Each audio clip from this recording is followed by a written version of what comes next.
The sun scorched the wide-open square of Ouagadougou. Tens of thousands had gathered, their eyes fixed on the podium where a young man in a military uniform stood. His face was calm, his voice steady, but what he said next made the ground tremble beneath the hearts of his people. "I declare before you today," Captain Ibrahim Traoré announced, "that Burkina Faso rejects the so-called relief, $3.5 billion offered by the International Monetary Fund." A wave of shock rolled through the crowd. Some gasped. Others cheered. A few covered their mouths in disbelief. In a nation struggling with poverty, terrorism, and hunger, how could a leader refuse such a fortune? For many, the money represented hope, new hospitals, schools, food on the table. Yet Traoré's voice carried the weight of a man who had seen enough to know that not all gifts are given freely. The choice before him was not simple. On one side, the temptation of instant wealth, a chance to ease the suffering of millions. On the other, the question of sovereignty. Would Burkina Faso truly own its future if it accepted? Or would this relief become a chain, binding the nation to forces far beyond its borders? The silence of that moment was louder than any shout. For generations, African nations had walked this path, deals signed under the glow of promises, only to find their resources drained, their people trapped, their leaders powerless to break free. Traoré stood at the edge of that same road. But unlike many before him, he was willing to say no. Yet the question remained, why? Why would a young leader, loved by some and doubted by others, risk it all by rejecting a deal so grand?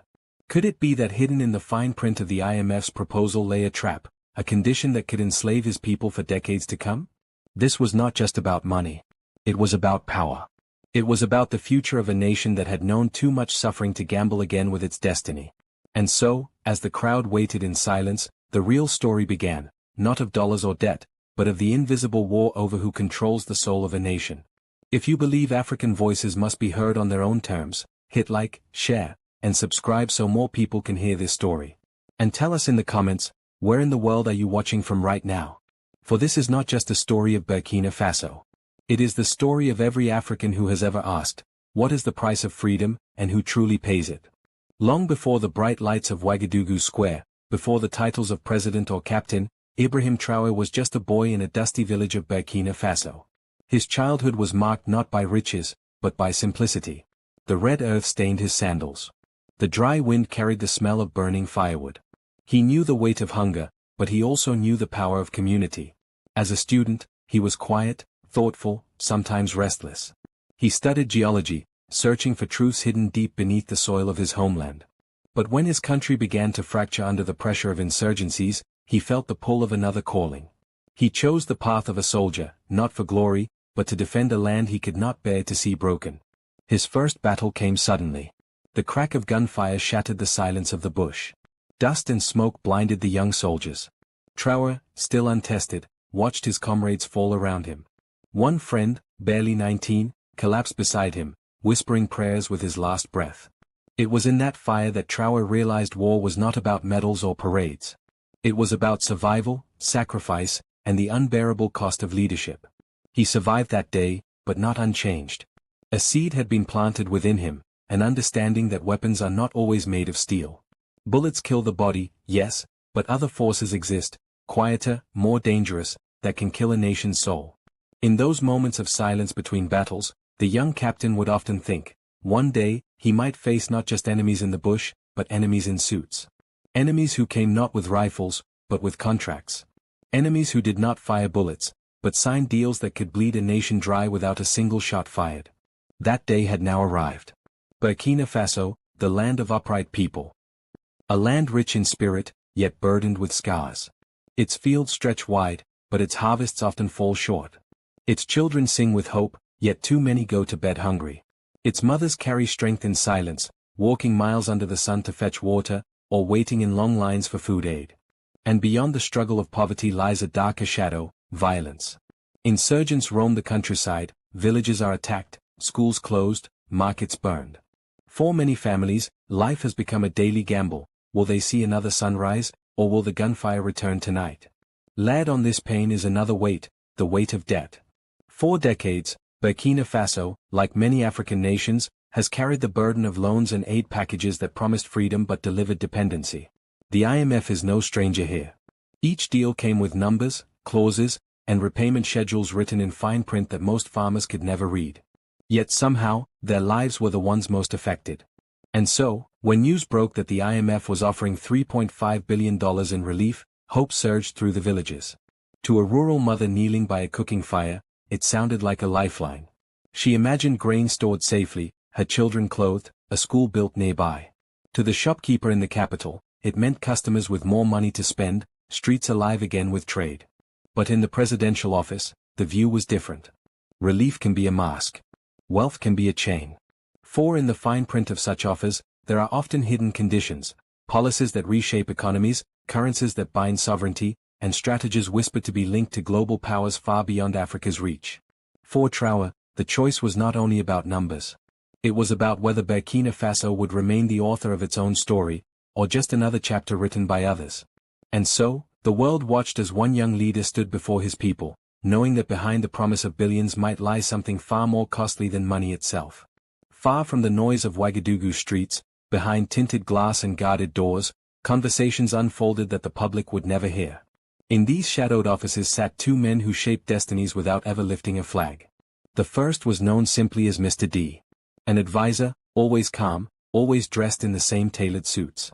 His smile never faltered, yet his eyes seemed to weigh every word with cold precision. The second was called the broker.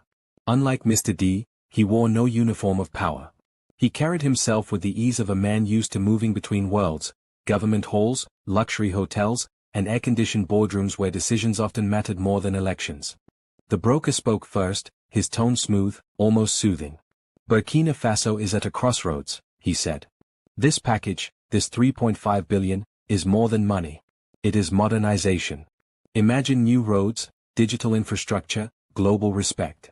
Their leader only has to say yes. Mr. D nodded slowly, as though approving a student's answer. But modernization must be guided. The terms must ensure stability. And stability requires control. He slid a folder across the table.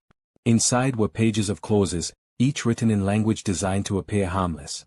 At first glance, it spoke of relief, development, and financial inclusion. But hidden deeper was a condition unlike the others. The broker's eyes scanned the text. He paused when he reached it.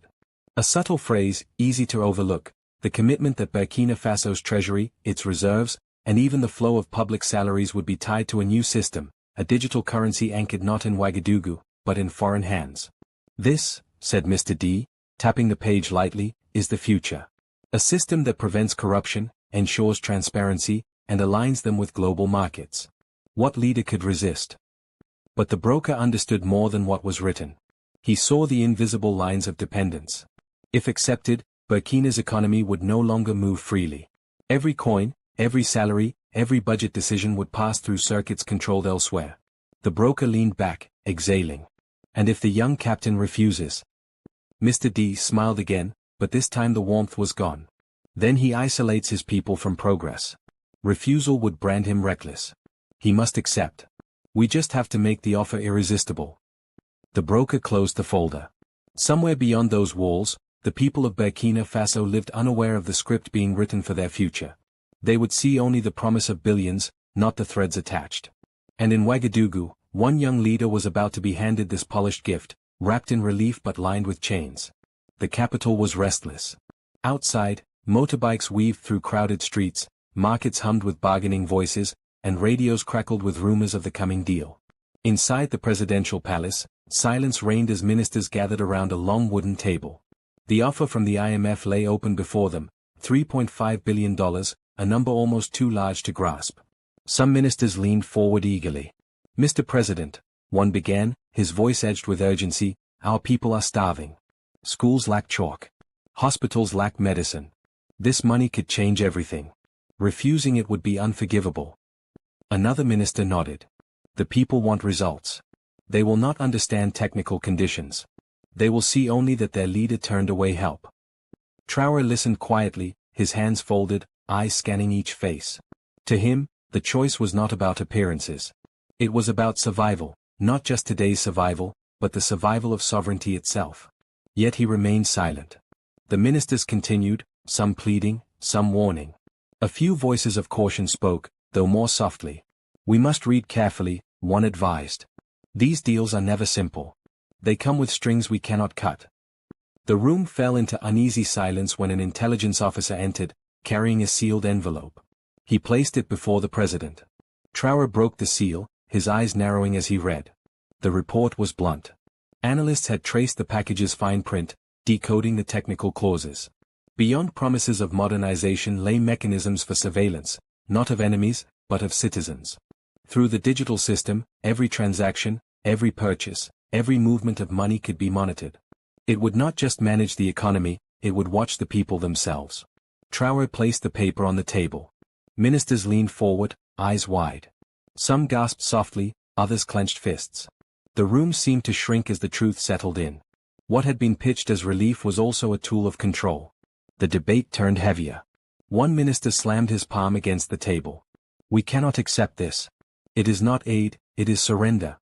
Another rose, shaking his head. "And if we refuse? How do we feed the people? How do we fight insurgents? Do we let our nation crumble in pride?" Traoré said little. His gaze remained steady, but his silence carried weight. Finally, he gave an order, his voice calm but firm: "Investigate everything. Every clause. Every hidden line. We must know the full truth before we decide." The ministers nodded reluctantly, the air thick with unease. The offer had promised salvation, but now the shadows it carried were impossible to ignore. Outside, the city continued its daily rhythm, unaware that in this chamber, the future of a nation was being measured in pages of contracts and whispered warnings. Night settled over Ouagadougou, and the young president walked alone through streets painted with murals of Thomas Sankara.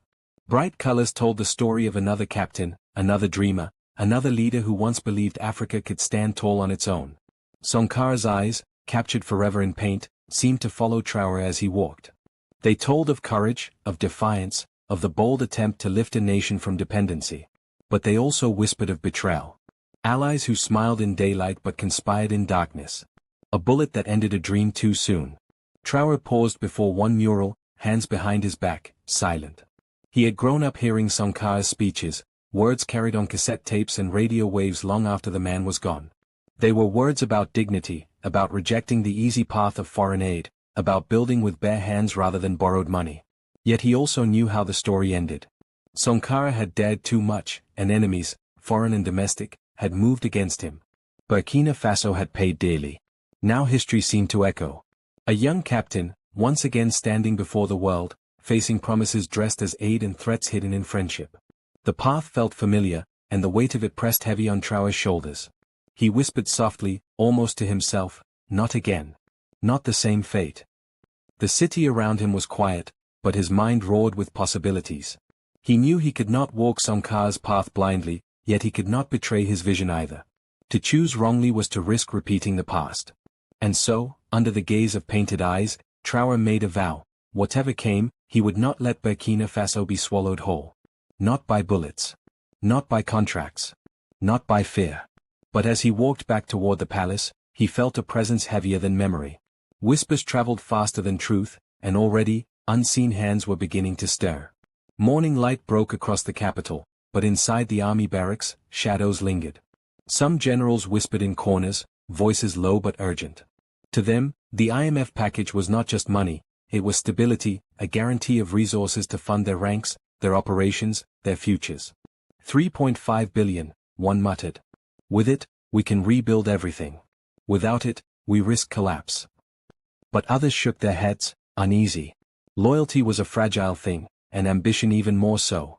The unity that had carried Traoré to power began to show its first cracks. Meanwhile, the broker moved quietly, as he always did.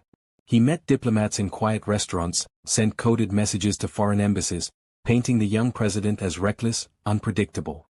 He risks isolating the country, the broker said smoothly. Without partners, he cannot govern. Perhaps he must be guided. In the palace, Traoré sought comfort in the simplest place he knew, his mother's small house. She welcomed him not as a president, but as a son. Together, they prayed in silence. She held his hands and reminded him of the words she had spoken when he was a boy: a man's strength is not measured by what he takes, but by what he refuses when the price is too high. The young leader listened, but even here, the world intruded. A confidential memo arrived late that night, slipped through trusted hands. It contained the results of the investigation he had ordered. The findings were clear. If the digital currency clause went forward, Burkina Faso's sovereignty would not bend, it would collapse.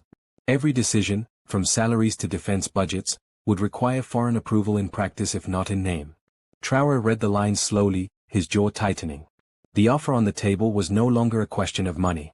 It was a question of whether his nation would remain free. And somewhere beyond those palace walls, forces who wanted a different answer were already setting their plans in motion. In a grand hall lined with flags, the atmosphere appeared calm, almost ceremonial. IMF representatives arrived in tailored suits, their briefcases gleaming, their smiles rehearsed. They spoke the language of progress, of modernization, of shared futures. Mr. President, one began warmly, this package is not a chain, it is an opportunity. With it, Burkina Faso can build schools, power plants, and modern systems that will finally connect your people to global markets. We want to help you succeed. The words hung in the air like honey, sweet and convincing. Around the table, aides scribbled notes, ministers shifted uneasily. For many, the temptation was undeniable. But Traoré's gaze never left the documents before him. His silence grew heavier with each passing second, until finally, he leaned forward and spoke. Help, he said slowly, is never free. I have read your conditions. You ask not just for reforms. You ask for our treasury. You ask for our currency. You ask for our people's future to be written in someone else's ink. The room stiffened. Smiles faded, though none dared break their composure. One representative replied smoothly, Mr. President, you misunderstand. This is the direction the world is moving. Digital integration ensures transparency. It prevents corruption. It is the 21st century. But Traoré did not soften. His palm came down hard against the polished table. The sound echoed across the room like a rifle crack. Burkina Faso will not surrender its soul in exchange for coins dressed as relief. His words were steady, yet his tone carried the weight of defiance. Silence. Heavy, charged silence. Even the translators paused, as if unsure whether to speak the words aloud. Later, whispers filled the corridors outside that hall. Whispers that the push for this digital system was not new. Some claimed it traced back to experimental strategies conceived during the Trump years in the United States, plans to tether weaker economies to digital dollars as part of a grander design. If true, the stakes had now grown far beyond Burkina Faso. This was no longer a question of aid, but of geopolitical ambition. And as the whispers spread, the young captain's decision set him on a path that few could walk without consequence. Do you think Traoré is right to risk isolation for sovereignty? Drop your thoughts in the comments, and don't forget to subscribe so more voices join this conversation. Back in the heart of Ouagadougou, the people reacted in their own ways. Shopkeepers leaned against wooden stalls, whispering about the billions turned away. Some worried aloud. If the money is gone, how will we buy grain? How will the roads be fixed? Mothers in crowded markets frowned, torn between pride and fear. Students, meanwhile, filled the streets with chants. To them, the rejection was a statement of dignity. They saw in Traoré a leader willing to stand where others had bent. Across the nation, radios carried debates late into the night. Was this wisdom, or folly? Would refusing the IMF bring independence, or deepen suffering? But beneath the surface of public debate, darker currents stirred. Late one evening, intelligence officers intercepted a message. It was blunt, without flourish, carried through channels too sophisticated for amateurs.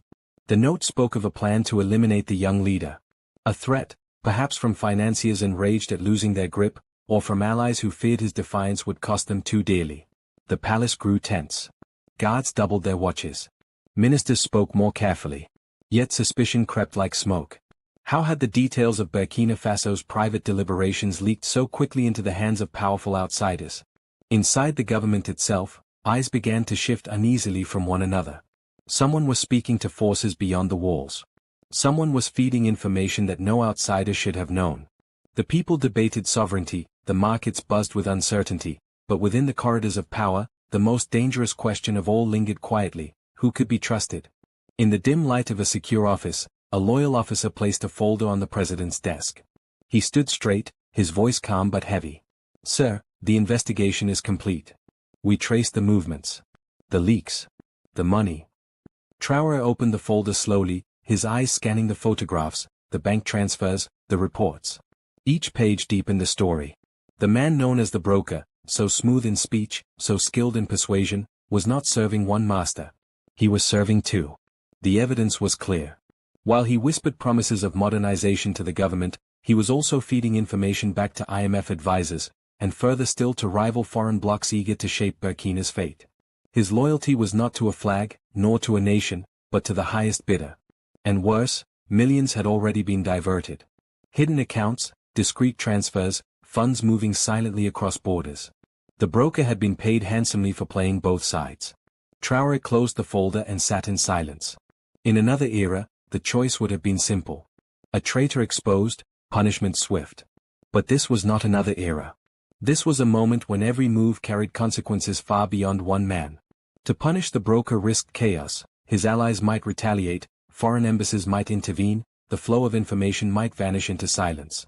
To keep him close, however, meant tolerating a snake at the table, using him as both tool and target, knowing every whisper he carried could also be turned against those who trusted him. The young president leaned back in his chair, his face unreadable. The officer waited for orders, but none came. In the palace that night, the weight of the decision pressed harder than ever. The future of Burkina Faso was being written not just in battles or speeches, but in choices made in quiet rooms, choices no one else would ever fully understand. And as the city outside slept, the question of the broker's fate lingered unanswered, heavy as the night itself. The sun rose over Ouagadougou, painting the sky in shades of gold and red, the colors of resilience. Inside the military compound, the air was still, but the weight of decisions yet to be made pressed heavily on every soldier's chest. Captain Ibrahim Traoré stood before his men. His voice carried calm authority, urging unity. He reminded them that they were not just soldiers, they were guardians of a nation wounded yet unbroken. His words were not about power or position. They were about dignity. About the promise of sovereignty. About the oath they had sworn to protect their people, not sell them to the highest bidder. Faces lit with pride as he spoke. Some nodded, clutching their rifles tighter. Others remained silent, lost in thoughts of their families, their future, and the uncertain road ahead. Traoré's message was simple: hold the line. We are stronger together than divided. No currency, no foreign promise, no amount of money can replace the trust of our people. But just as his words reached their peak, news filtered in from the edges of the camp. Desertions. Quiet, sudden, unexplained. Soldiers slipping away into the night, drawn not by fear of battle, but by whispers of fortunes waiting elsewhere. Foreign voices had found their way into the barracks. Invisible promises traveled faster than gunfire. Bonuses, wealth, safety abroad. Men who had once stood shoulder to shoulder now chose another path. Traoré did not rage. He did not condemn. He only stood in silence, watching the empty spaces where his comrades once stood. His eyes told the story his lips refused to speak. The struggle was no longer only against external pressure. It had reached his own ranks. And the question hung unspoken in the cool evening air: would the army itself fracture over this decision? The world was watching. Screens lit up across continents with headlines in bold letters: Burkina Faso risks everything, rejects IMF lifeline. Some called it courage. Others called it madness. But almost all called it reckless. International commentators debated endlessly on television. In Paris, a professor praised the decision as a rare stand for African sovereignty. In Washington, a panel warned of impending collapse. In Lagos, in Nairobi, in Johannesburg, students filled cafes and campuses with heated arguments. Was Traoré securing the nation's future, or gambling it away? Back home in Burkina Faso, silence fell over the central bank. Eyes scanned spreadsheets, watching numbers dance across screens. Gold, the nation's treasure, its last great shield, suddenly became the center of quiet whispers. And then the storm hit. Reports surfaced of sabotage in the mines. Machinery damaged overnight, workers terrified by anonymous threats, transport routes mysteriously blocked. Gold trucks never reached their destinations. What should have been wealth and stability turned into panic and uncertainty. The treasury grew restless. Ministers argued that this was no coincidence. Enemies had shifted from negotiations to action. This was not diplomacy. This was not debate. This was economic warfare. Meanwhile, ordinary citizens felt the tremors in their daily lives.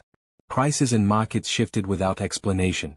Merchants grew nervous, unsure whether to hold or release their goods. A mother counted her coins twice before buying bread, wondering why the weight of her money seemed lighter with each passing day. Traoré listened carefully to his advisors.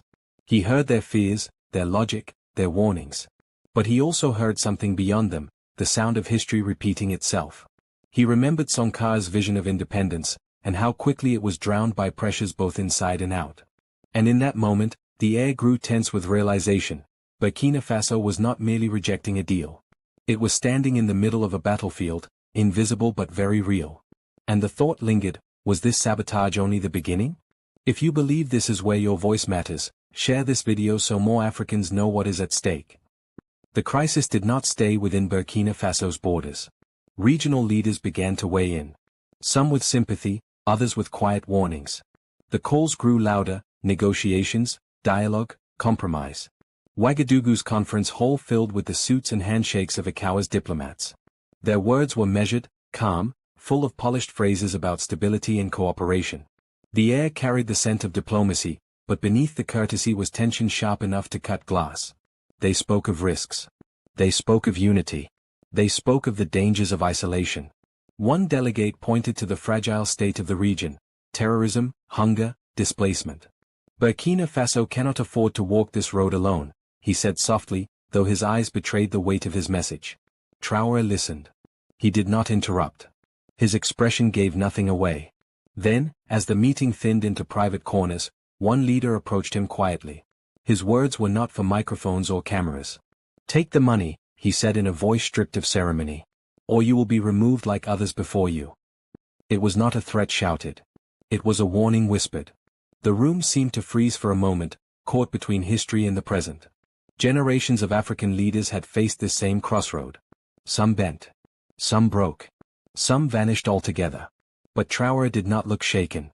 Instead, he leaned closer, answering in words so unexpected that even his closest advisers later replayed them in their minds. Words that did not shout defiance, yet carried a weight heavier than any weapon in the room. And in that silence, everyone realized the struggle had entered a new stage, one that would test not just Burkina Faso, but the entire region. The streets of Ouagadougou moved with their usual rhythm, motorbikes weaving through narrow roads, vendors calling out prices for roasted maize, children laughing as they chased a worn-out football across the dusty ground. Among them walked Captain Ibrahim Traoré, not surrounded by heavy guards, but with the steady presence of a man who wanted to feel the pulse of his people. Hands reached out to greet him. A woman selling vegetables pressed her palm to his, whispering, "Stay strong." A young man with worn sandals raised his fist, shouting, "We are with you, Captain." Elderly men nodded silently, their eyes holding the weight of decades of promises, betrayals, and struggles. Traoré moved calmly, listening more than speaking. His presence on the streets was not for spectacle. It was for understanding, the unfiltered voices of ordinary citizens, who lived the consequences of every policy, every decision, every deal made behind closed doors. But beneath the warmth of the greetings, shadows were moving. In a dimly lit office not far from the city's center, intelligence officers studied encrypted messages intercepted from foreign contractors. Their findings were chilling: plans to launch cyber attacks against Burkina Faso's fragile banking system. The goal was not just disruption. It was panic. To shake trust in the country's financial backbone, to make citizens doubt the stability of their own nation, and to push leaders into reconsidering the $3.5 billion IMF offer that Traoré had delayed. The reports were placed in the captain's hands later that night. As he read them, his face did not harden, nor did he show visible fear.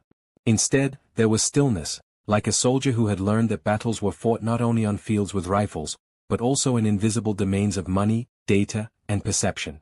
And so he prepared. A national broadcast was announced. The people would soon hear directly from him, not through rumors or whispers, but through words carved with clarity and conviction. As the microphones were set and the cameras adjusted, the question lingered: what would he tell his nation at this critical hour? The screen flickered to life. Across Burkina Faso, in homes, cafes, military posts, and open-air markets, eyes turned to watch their young leader address them. Traoré stood firm, dressed in his uniform, but his tone carried not the command of a soldier, but the steadiness of a father speaking to his children. "My brothers, my sisters," he began. "The world has heard of the $3.5 billion package offered to us. They call it relief. They say it is salvation. But I must tell you, as your servant and your leader, that Burkina Faso will not take this path." The room behind him was silent, yet the weight of his words thundered across the nation.